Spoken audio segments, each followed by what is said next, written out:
ये ना आखिरी चीज है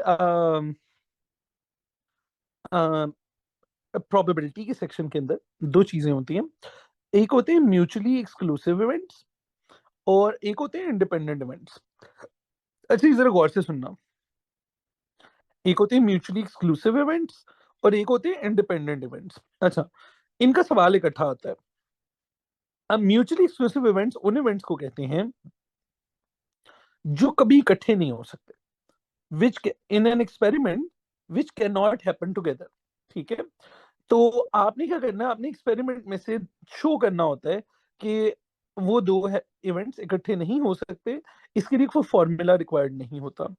फॉर एग्जाम्पल लेट सपोज आप एक आपके पास एक बैग है। इस बैग के अंदर ब्लू कलर के बॉल्स हैं, ग्रीन कलर के बॉल्स हैं और रेड कलर के बॉल्स हैं। ठीक है, आप इधर से एक बॉल निकालते हो, क्या वो ब्लू और ग्रीन दोनों इकट्ठा हो सकता है? एक बॉल आपने ड्रॉ किया, क्या ब्लू और ग्रीन दोनों इकट्ठा हो सकता है? नहीं हो सकता। तो ये म्यूचुअली एक्सक्लूसिव इवेंट्स हो गए। आप एक कॉइन टॉस करते हो, आपके पास, सॉरी यार बहुत बेहुदा कॉइन बन गया। अच्छा हाँ, आप एक कॉइन टॉस करते हो, उसके ऊपर हेड है नीचे टेल होगा। तो आपके कॉइन के ऊपर कभी भी हेड और टेल इकट्ठा नहीं आ सकता। ठीक है, सो कोई से दो इवेंट्स जो कभी इकट्ठे अकर ना कर सकें वो होते हैं म्यूचुअली एक्सक्लूसिव इवेंट्स।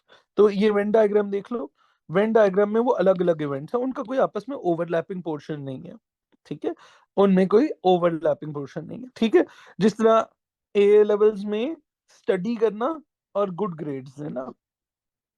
अच्छा, वेन डायग्राम नहीं नहीं नहीं, वेन डायग्राम्स नहीं आएंगी, वेन डायग्राम्स नहीं आएंगी, वेन डायग्राम्स नहीं आएंगी मेरा भाई। परेशानी हो, वेन डायग्राम्स नहीं आएंगी, समझाने के लिए बनाई सिर्फ। डरते क्यों?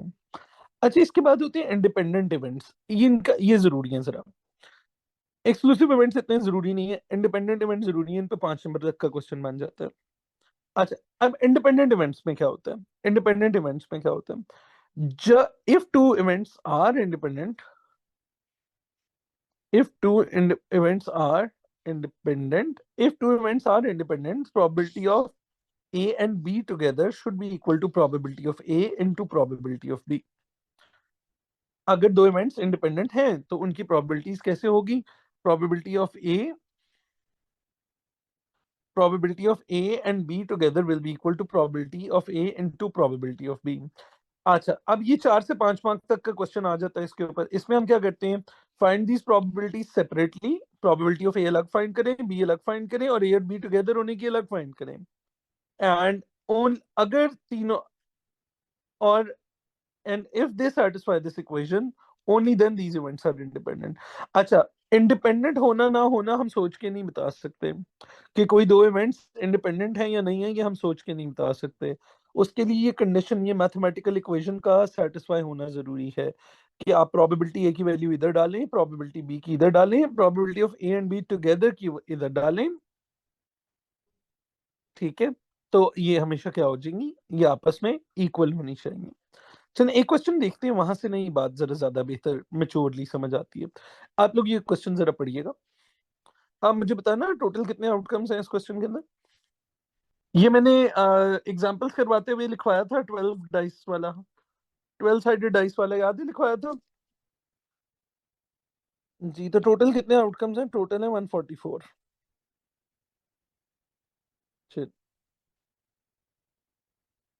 12 बाय 12 के दो डाइसेस का चार्ट बनेगा ना, तो कितना बना? 144। ठीक है, टोटल 144 आउटकम्स होंगे दो डाइसेस को अगर आप फेंकोगे। Two fair 12 sided dices with sides marked from 1 to 12 are thrown on the table. Event Q and R are defined as follows. Event Q and R. Event Q क्या है जी? Product of the two numbers is 24. जरा सोच के बताओ कौन कितने outcomes होंगे? Product is 24 जी, बताइए। 2 into 12, 12 into 2, 3 into 8, 8 into 3, 4 into 6, 6 into 4। अच्छा बताना, कोई और तो नहीं है? तो यहां से कहना इसे कि प्रोबेबिलिटी ऑफ क्यू जो है बेटा, वो होगी 6 outcomes out of 144 outcomes, that is 1/24। 12 sided dice है ना, तो 24 होगा नहीं ना, 24 और 1 होगा नहीं ना आउटकम बेटा, 12 साइडेड डाइस है, 12 तक होगा। अच्छा तो अब बात सुनो। 2 और 12 और 12 और 2 अलग अलग पॉइंट्स होते हैं ग्रिड के ऊपर, क्यों? देखो जब दो दो का ग्रिड बनेगा, 2 और 12 यहाँ पे होगा, और 12 और 2 यहाँ पे होगा, तो ये दो अलग अलग पॉइंट्स काउंट होंगे, ठीक है ना? इसी तरह 3 और 8, 8 और 3 डिफरेंट जगहों पे होंगे। All right. अच्छा इवेंट क्यू पे आ जाओ। क्यू ये तो आर हो गया, सॉरी क्यू हो गया, आर पे आ जाओ जी। Both of the numbers are greater than, both of the numbers are greater than 8। अच्छा जी गाइस, अब मुझे बताएं दोनों नंबर 8 से बड़े हैं, जल्दी बताइएगा।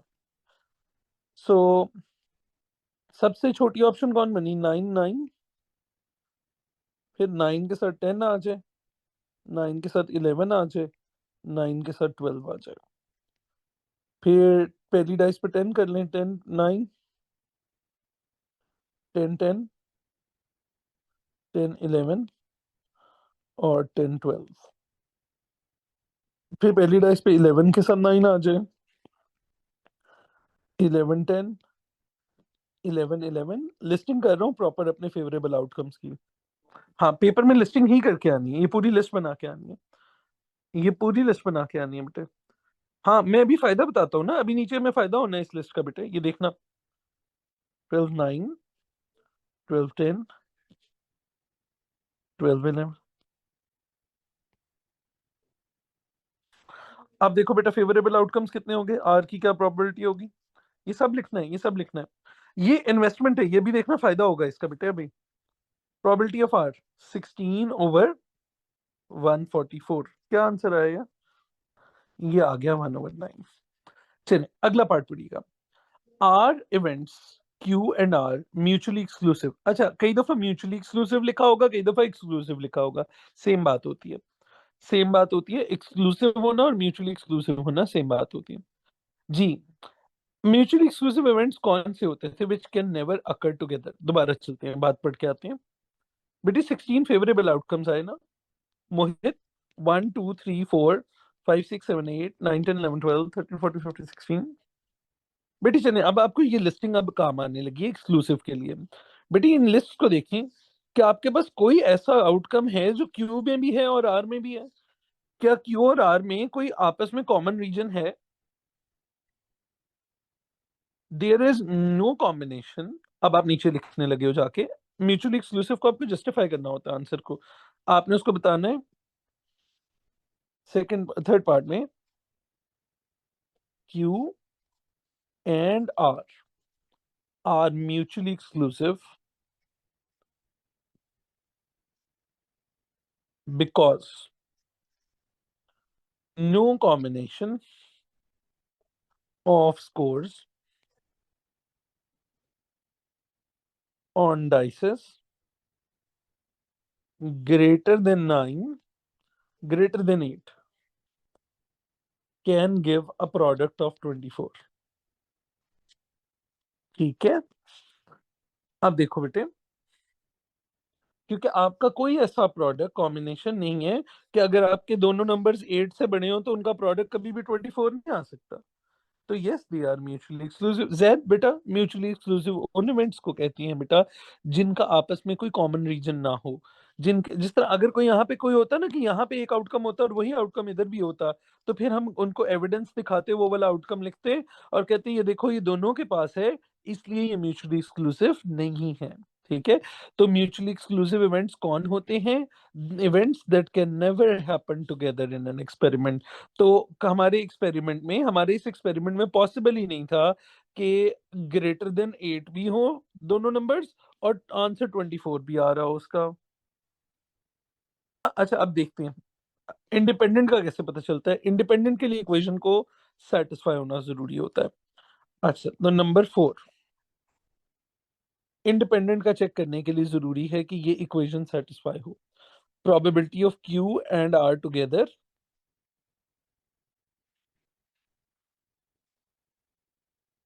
should be equal to probability of q multiply by probability of r। अब हमने ये सारी प्रोबेबिलिटीज ऊपर निकाली हैं, इस इक्वेशन में नीचे लाके पुट करते हैं। प्रोबेबिलिटी ऑफ क्यू निकाली है बेटा आपने 1/24। प्रोबेबिलिटी ऑफ आर निकाली है बेटा आपने 9, 1/9 थी शायद ना, 1/9। और क्यू और आर इकट्ठे होने की प्रोबेबिलिटी है 0/144। So since both sides are not equal,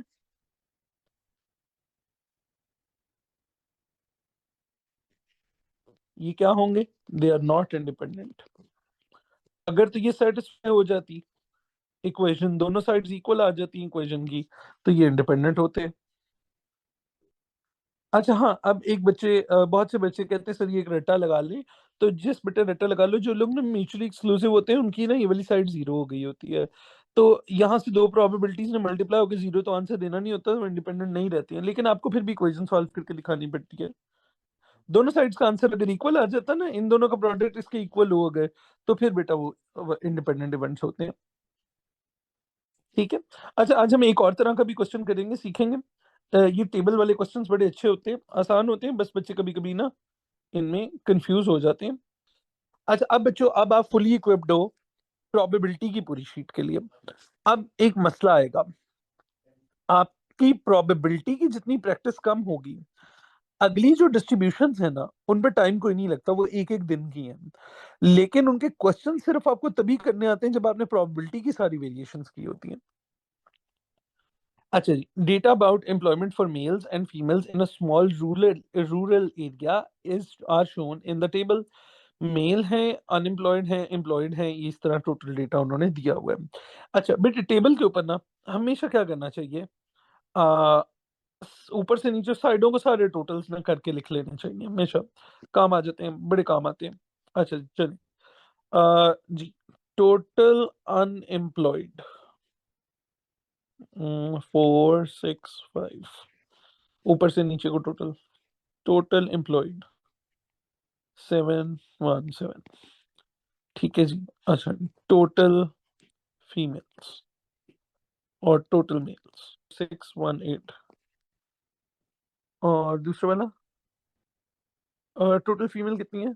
663।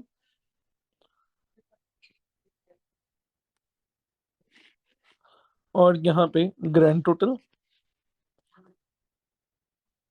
चलो ओके हो गया। अच्छा, ये टोटल पहले करके रख लेने चाहिए, अभी काम आएंगे बाद में थोड़ी देर बाद। टेबल जब भी दिया हो ना, इस तरह ऊपर से नीचे को वो साइडों के टोटल सारे कर लेना। चलो जी, प्रोबेबिलिटी ऑफ मेल क्या होगी? टोटल मेल्स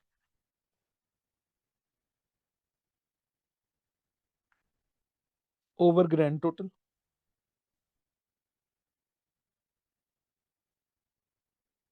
जी, टोटल के टोटल दोनों तरफ सेम आएंगे ना, इन दोनों से भी आंसर यही आएगा, इन दोनों से भी आंसर यही आएगा। ग्रैंड टोटल ना दोनों तरफ से सेम आएगा बेटे। बेटे ग्रैंड टोटल ऊपर से इधर को भी सेम आता है, इधर से इधर को भी सेम आता है, क्योंकि लोग तो वही है ना। जी, मेल कितने हैं अभी? 618। ओवर कुछ चेंज नहीं कर रहा, कुछ नया नहीं आया बेटे। 0.482। चलो, ये आप सिंप्लीफाइड कर लेना, बस ज्यादा सिग्निफिकेंट फिगर्स लिखना, 3 से तो ज्यादा ही लिखना। Probability of M and E. M क्या मेल है, ई क्या एम्प्लॉयड है? एम एंड ई मेल है और एम्प्लॉयड है। मेल एंड एम्प्लॉयड दोनों इकट्ठा कहाँ पे होगा जी? तो ये होंगे male who are employed over grand total, total में से, ठीक है, male and employed over total. अच्छा, male and employ, male who are employed, check करें जी, मेल हु आर एम्प्लॉयड कितने हैं, 412, 412 ओवर टोटल में से प्रोबेबिलिटी निकाल दें उनकी, 1281,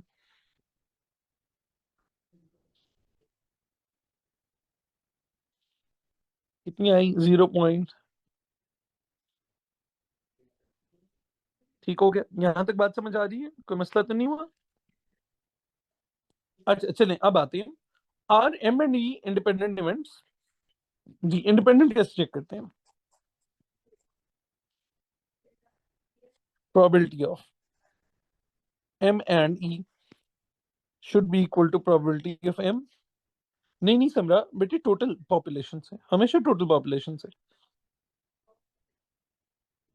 कॉलम के ऊपर हम तब आएंगे बेटे जब कंडीशन लग जाएगी। अभी कोई कंडीशन तो नहीं थी ना एम एंड ई की, mail and employed divided by total population. तो समरा देखो, समरा देखो, इसका मैं आपको जवाब पूछूं तो आप टोटल मेल से क्यों नहीं कर रही हो फिर? समझ आया? टोटल मेल से भी तो मतलब आपकी लॉजिक से तो फिर कंफ्यूजन क्रिएट होएगा ना, सही है ना? So total male and sorry, male and employed divided by this is the probability of getting a male who is employed out of the total population. जी, इनटू प्रोबेबिलिटी ऑफ एम्प्लॉयड। चलिए देखते हैं बेटा, मेल एंड एम्प्लॉयड की आई हमारे पास 412 over 1281 should be equal to, male होने की क्या प्रोबेबिलिटी है बेटा? मेल होने की प्रोबेबिलिटी देखें, 618 ओवर 1281 है मेल होने की, और एम्प्लॉयड होने की क्या है बेटा? एम्प्लॉयड होने की 717 ओवर 1281। देखें जी, क्या दोनों साइड्स का आंसर सेम आ रहा है? डज नॉट सेटिस्फाई इक्वेशन,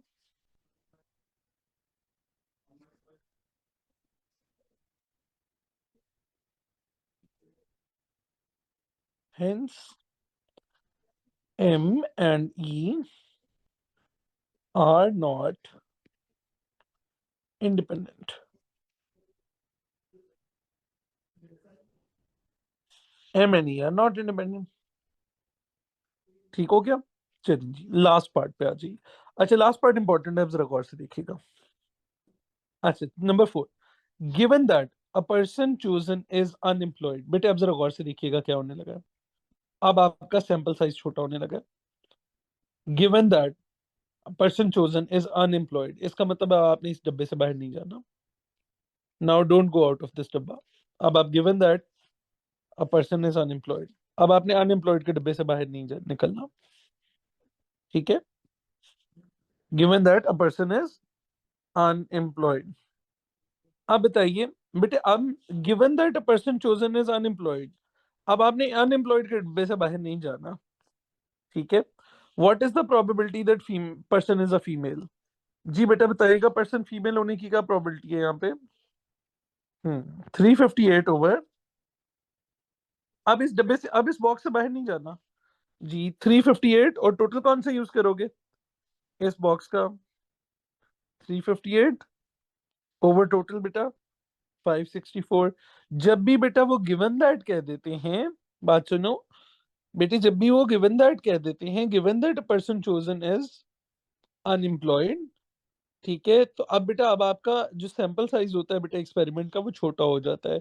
अब आप अनएम्प्लॉयड वाली जगह से, कॉलम से बाहर नहीं जा सकोगे। फीमेल की क्या प्रोबेबिलिटी होगी? 358 ओवर 564, ठीक है? सो दिस विल बी, हाँ मोहित बेटे ये कॉन्सेप्ट क्लियर कर लो। अब बाकी लोग भी जिनको कंफ्यूजन हुई बेटा कि अब सर ने 1281 क्यों नहीं यूज किया, बेटे अब सीख लो। बेटे जब कंडीशनल प्रोबेबिलिटी आ जाती है, हाँ कंडीशनल आ गई ना, कंडीशनल प्रोबेबिलिटी क्या करती है बेटे, वो हमारा सैंपल पूरा एक्सपेरिमेंट नहीं रहने देती, वो हमारा एक्सपेरिमेंट छोटा कर देती है बेटे, वो जगह बंद कर देती है। जिस तरह हमने देखा होगा, ये बिल्कुल कंडीशनल प्रोबेबिलिटी है बेटा, इसको हम बगैर फॉर्मूला लगाए कर लेंगे। कंडीशनल प्रोबेबिलिटी बेटा हमारा सैंपल साइज छोटा कर देती है। अब आपको पूरा का पूरा एक्सपेरिमेंट अलाउड नहीं है, अब आपको सिर्फ वो कॉलम देखना अलाउड है जिधर कहाँ पे है, जिधर कौन से लोग हैं बेटा, अनएम्प्लॉयड लोग हैं। इसमें से बेटे अब आपने फीमेल की बेटा प्रोबेबिलिटी बतानी है, तो फीमेल आएगी 358/564। बेटे ऊपर भी जब हम कंडीशनल प्रोबेबिलिटी लगाते थे, मैं अब आपको दिखाता हूँ, तो बेटे कंडीशनल प्रोबेबिलिटी ऊपर भी ये काम कर रही होती है कि अब जिस तरह फॉर एग्जांपल कोई आसान क्वेश्चन में चलते हैं, ये देखो। बेटे ये देखो, ये याद है आपको ये वाला क्वेश्चन? वो कॉफी चूज करता है अमेरिकन, कैपेचिनो और लाटे में से, और वो इमीडिएटली पी लेते हैं, वो लेटर पीता है, ठीक है? तो अब Fabio drinks his coffee immediately, इसका मतलब क्या होता है बेटे? अब आपके पास ब्रांचेस अवेलेबल है सिर्फ इमीडिएटली वाली, अब आपका बाकी का क्वेश्चन इररेलेवेंट हो गया है। आपकी फेवरेबल ब्रांच है लाटे की, तो लाटे एंड इमीडिएटली वाली ब्रांच हम ऊपर रखते हैं, और सिर्फ जो इमीडिएटली वाली 3 ब्रांचेस अवेलेबल रह गई होती हैं बेटा, उनका टोटल नीचे रखते हैं, ठीक है? तो आपने जब भी, तो बेसिकली जो कंडीशनल प्रोबेबिलिटी का फॉर्मूला है ना, वो भी यही काम कर रहा होता है। जिस तरह ये देखो, Ted was looking for his pen, ठीक है? या तो वो पेन मिल जाता है उसको या नहीं मिलता, तो उन्होंने कहा given that Ted finds his pen, तो अब बाकी का ट्री डायग्राम वेस्ट हो जाता है बेटे, सिर्फ वो वाली ब्रांचेस अवेलेबल रह जाती हैं जिन पे टेड को अपना पेन जो है वो फाइंड किया था उसने, ठीक है? और अब क्या होता है, आप, उन्होंने कहा बताएं कि वो पेंसिल केस में था, तो पेंसिल केस वाली प्रोबेबिलिटी बेटा न्यूमरेटर में आ जाती है, फेवरेबल आउटकम होता है, और फाउंड वाले सारी प्रोबेबिलिटीज बेटा डिनोमिनेटर में आ जाती हैं, ठीक हो गया? अच्छा, तो आपने जब टेबल में आना है बेटे, तो टेबल में आपने अपना क्या करना है, अपने सैंपल साइज जो है बेटा उसको छोटा रिमूव कर लेना है, उसको स्मॉल कर लिया करना है, ये याद कर रख लेना। किधर ये वाला क्वेश्चन कर रहे थे, ठीक है? अच्छा जी, अब बात सुनिए, अब आपने 2 शीट्स इकट्ठी स्टार्ट करनी है। गाइस आपने 2 शीट्स इकट्ठी स्टार्ट करनी है। अब हमारी वहाँ पे ना टोटल 5 शीट्स हैं, ये सबसे लंबा काम हमारा हो गया है शुरू। बेटे आपने रैंडम वेरिएबल की 2 शीट्स शुरू कीजिए, इनके सवाल बहुत ज़्यादा हैं, और असल में ये बैकबोन है। मैंने इसीलिए इसके ऊपर टाइम इतना ज़्यादा लगाया हुआ है, क्योंकि ये बहुत बड़ी-बड़ी 2 शीट्स हैं जो कंप्लीट हो गई हैं। बेटे एक तो आपके पास है प्रोबेबिलिटी, और एक है बेटा रैंडम वेरिएबल के नाम से। ये दोनों शीट्स अब हम 100% रेडी हो चुके हैं करने के लिए, और आप जब शीट शुरू करेंगे, हाँ, रैंडम वेरिएबल में मुश्किल इसलिए हो रही है, वहाँ पे सिनेरियोज थोड़े ट्रिकी होते जाते हैं। मैं साथ भी करवाऊँगा, मैं इकट्ठे भी करवाऊँगा।